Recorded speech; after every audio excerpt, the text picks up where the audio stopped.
The morning wind carried the smell of rain and diesel across a quiet stretch of highway. The sky was heavy with gray clouds, and the distant hum of engines faded into the sound of rustling grass. Beside a sagging shack made of tin and plywood, an older man crouched over a tiny camp stove, the blue flame flickering weakly in the wind. His name was Tom Williams, and he had one can of beans left, barely enough for a single meal. He opened it with a worn pocket knife, its blade dull from years of use, and stirred it slowly with the handle of an old spoon. The steam rose, carrying the smell of salt, metal, and smoke, simple, honest, humble. When the roar of a motorcycle broke through the silence, Tom looked up. He expected noise or trouble or maybe someone telling him to move along. But the rider slowed, turned into the clearing, and killed the engine. The man removed his helmet, revealing tired eyes framed by road dust and leather. For a moment, neither spoke. The wind tugged at the edges of the shack, rattling loose metal. Then Tom, without hesitation, lifted the pan from the flame. "Want some?" he said softly. The biker hesitated, as if unsure how to respond. Then he nodded, crouched down, and accepted half the meal. They ate in silence, two strangers sharing warmth in a place most people drove past without looking. When the man finished, he set the empty tin beside the fire, gave a silent nod of thanks, and rode off into the horizon. By sunrise the next morning, Tom would wake to the thunder of 75 engines and the sound of hammers striking wood. Tom had once been a soldier. Service gave him direction, orders, purpose, and a reason to wake before dawn. But when he came home, the noise of the world was replaced by silence. The factory job he'd been promised shut down within a year. The pension wasn't enough. Little by little, the system that had once embraced him forgot his name. He drifted from town to town until he found this small patch of forgotten land outside the city, a clearing near a stretch of road no one cared about.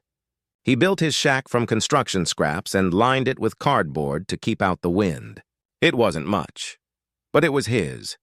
Every morning, he swept the dirt around his doorway with an old broom. He folded his blanket, polished his worn boots, and saluted the faded flag he'd painted on the side of an old mailbox. These small rituals, meaningless to others, reminded him of discipline, of who he used to be. Locals passed by sometimes, though rarely. Some left change. Others stared through him as if poverty were contagious. But Tom never blamed them. He knew life was loud and busy. People rarely noticed what wasn't shouting for attention. That cold afternoon, when the motorcycle stopped in front of his shack, he didn't feel fear, only curiosity. He'd learned that kindness sometimes arrived wearing unexpected faces. The biker's name was Jack Carter, a longtime member of a motorcycle club known more for their noise and chrome than for charity. He had been riding for hours that day, trying to clear his head after a rough week. When he met Tom, when the man offered him half his only meal, something shifted inside him. That night, as rain drummed on the clubhouse roof, Jack told the story to his crew. "The guy didn't ask who I was," he said quietly. "Didn't care about patches or paint. He just shared what little he had left." The room grew still. The men around him, grizzled riders, mechanics, and wanderers, listened. They were people often misunderstood, judged by their jackets and noise. But they knew what it meant to start over, to fight for belonging. One man muttered, "Maybe it's time we do something that matters." Another nodded. Plans began forming like sparks in the dark. By dawn, phones buzzed across 3 counties. Calls went out for lumber, nails, paint, and hands willing to help. What began as one man's quiet reflection became a mission that spread through a network of riders who lived by loyalty and action. 2 days later, the town awoke to a sound it hadn't heard before. The thunder of 75 motorcycles moving in formation down the main street. People turned their heads, some with curiosity, others with worry. The riders weren't heading to a rally. They were heading to a shack on the edge of town. When the convoy stopped at the clearing, Tom stepped outside, squinting in disbelief. His breath caught in his throat.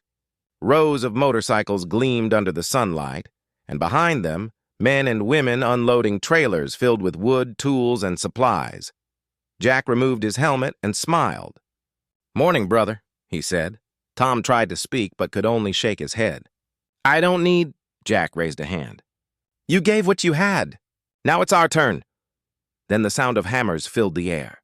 The first nail struck, echoing across the field. One by one, the others joined in. The rhythmic clank of metal, the hum of saws, the shuffle of boots in the dirt. Townspeople began to gather at the roadside. Some brought sandwiches and coffee. Others just watched, stunned, as bikers and locals worked together like old friends. A reporter from the local paper showed up with a camera. "What's all this about?" she asked. Jack wiped sweat from his forehead. "Just paying it forward," he said. By late afternoon, the shack that once leaned under its own weight was gone, replaced by the sturdy frame of a new home. Plywood walls rose straight and proud, painted a warm shade of brown that caught the golden light of evening. Someone added a small porch with a chair. Another group built a ramp so Tom could roll heavy things inside. Tom stood a few feet away, watching it all in awe. His rough hands trembled. His throat ached with emotion. Each hammer stroke seemed to erase a year of loneliness. Every smile reminded him that the world wasn't as cold as he thought. When Jack handed him a brush to sign his name on the doorframe, Tom paused. He traced the letters slowly, not for pride, but to mark the moment he felt human again. "It's not about a house," he whispered. "It's about being seen." When the final board went in place, the bikers formed a circle. Jack stepped forward and pinned an emblem to the wall, the patch of their club, with one added word embroidered in gold: respect. Applause broke out, raw and genuine. The wind carried laughter across the field, mingling with the faint rumble of idling engines. For a man who had spent years surviving in silence, the sound of unity was music. As dusk settled, the crew built a fire in front of the new home. Plates passed around, beans again, but this time plenty for everyone. Flames danced against the chrome of their bikes, flickering across faces weathered by road and time. Stories flowed like smoke. Some were about the open road, others about mistakes made and lessons learned. Tom listened quietly, then shared his own tales of service, of the friends he'd lost, and of the small acts of kindness that had kept him going. When the fire burned low, Jack stood and offered his hand. "You ever need anything, you know where to find us." Tom gripped his hand tightly. "You already gave me everything I needed," he said. Before midnight, the riders mounted their bikes. Their taillights faded down the dirt road like a trail of red stars. The night grew still again, but something in the air had changed. In the morning, Tom opened the door of his new home. The scent of fresh wood and paint filled his lungs. On the doorstep lay a folded note, the letters written in grease pencil. "Brother, you earned it." He smiled for the first time in years. Within a week, word spread through the town.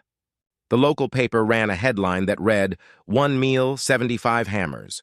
Donations poured in, not just for Tom, but for others living on the edge of survival. Churches, bike clubs, and volunteers started projects to fix roofs, plant gardens, and build tiny homes for veterans and families in need. Tom became a quiet symbol of what decency could look like.